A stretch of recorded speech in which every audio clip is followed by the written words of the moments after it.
ಈ arch ಎದುರುಗಡೆನೆ ಟಿಪ್ಪುಗೆ shoot ಮಾಡುವಂಥದ್ದು. ಈಗ ನಾವು ಇರೋಂಥ ಸ್ಥಳ ವಾಟರ್ ಗೇಟ್ ಅಂತೇಳಿ ಆಗಿನ ಕಾಲದಲ್ಲಿ ಸ್ಥಳೀಯವಾಗಿ ನೀರು ಸರಬರಾಜು ಮಾಡೋಕ್ಕೆ ಇದನ್ನು ಉಪಯೋಗಿಸ್ತಾ ಇದ್ರು. 4ನೇ ಅಂಗ ಮೈಸೂರಲ್ಲಿ ಇಲ್ಲೇ ಟಿಪ್ಪುಗೆ ಏಟು ಬೀಳೋದು ಅನ್ನೋದು ಕೂಡ ಆ ಬೋರ್ಡಲ್ಲಿ ನೋಡ್ಬೋದು. ಇಲ್ಲಿ ಬೋರ್ಡ್ ಹಾಕಿದಾರಲ್ಲ ಟಿಪ್ಪು ಮರಣದ ಬಗ್ಗೆ.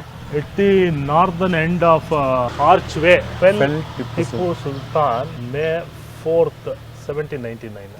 ಒಳಗೆ ಹೋಗಿ ನೋಡೋಣ. ಇದೇ ಭಾಗದಿಂದ ಬ್ರಿಟಿಷರು ಶ್ರೀರಂಗಪಟ್ಟಣಕ್ಕೆ ನುಗ್ಗಿ ನಂತರ ಭಾರತಕ್ಕೆ ನುಗ್ಗಿದ್ರು ಅಂತ ಹೇಳ್ಬೋದಲ್ವಾ. ಇಲ್ಲಿ ಆ್ಯಕ್ಚುಲಿ 3 ಬಾಗಿಲಿದೆ, ಅಲ್ಲಿ ಒಂದು ಬಾಗಿಲಿದೆ, ಅದೇ ಥರನೇ ಇಲ್ಲೂ ಒಂದು ಬಾಗಿಲಿತ್ತು ನೋಡೋದು. ಕೋಟೆ ಬಾಗಿಲಿಗೆ ಅಂತ ಹಿಂಜಿದೆ ಇಲ್ಲಿ ಒಂದು ಬಾಗಿಲಿತ್ತು.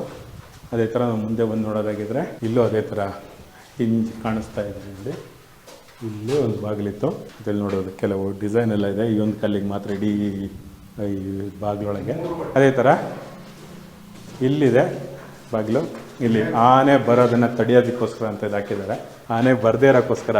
ಆನೆ ಕೈಯಲ್ಲಿ ತಣಿಸಿದ್ರು ಆನೆಗೆ ಏಟಾಗ್ಲಿ ಅಂತ ನೋಡಿ. ವೈಕುಂಠಕ್ಕೆ 7 ಬಾಗ್ಲು, ವಾಟರ್ ಗೇಟ್ಗೆ 3 ಬಾಗ್ಲು ನೋಡಿ. ಇದೊಂದು ಉಳ್ಕೊಂಡಿದೆ, ಇದೊಂದು ಅದೇ, ಅದು 2 ಕಳ್ಕೊಂಡ್ಬಿಟ್ಟಿದೆ. ಆದ್ರೆ ಅದು ಅಷ್ಟು ಸ್ಟ್ರಾಂಗೆಸ್ಟ್ ಆಗಿ ಬಿಲ್ಟ್ ಮಾಡಿದಾರೆ ಅನ್ನೋದಕ್ಕೆ ಇದೊಂದು ಸಾಕ್ಷಿ. ಹೌದೌದು ನೋಡಿ. ಈಗ ಪಿಲ್ಲರ್ಗಳು ನೋಡ್ಬೋದು, ಪಿಲ್ಲರ್ಗಳಿಗೆ ಕೀ ಸ್ಟೋನ್ಸ್ ಮೇಲ್ಗಡೆ ನೋಡ್ಬೋದು. ಕೀ ಸ್ಟೋನ್ ಅಲ್ವಾ, ಅಲ್ಲೂ ನೋಡ್ಬೋದು. ಅಲ್ಲೂ ಇದೆ. ಇಡೀ ಆರ್ಚ್ನ ಕೀ ಸ್ಟೋನಲ್ಲಿ ಕೂರಿಸಿರೋದು. ಮತ್ತು ಈ ಬಾಗಿಲು ಸದ್ಯಕ್ಕೆ ಉಳ್ಕೊಂಡಿದೆ, ಇನ್ನೆಷ್ಟು ವರ್ಷ ಇರುತ್ತೆ ಗೊತ್ತಿಲ್ಲ.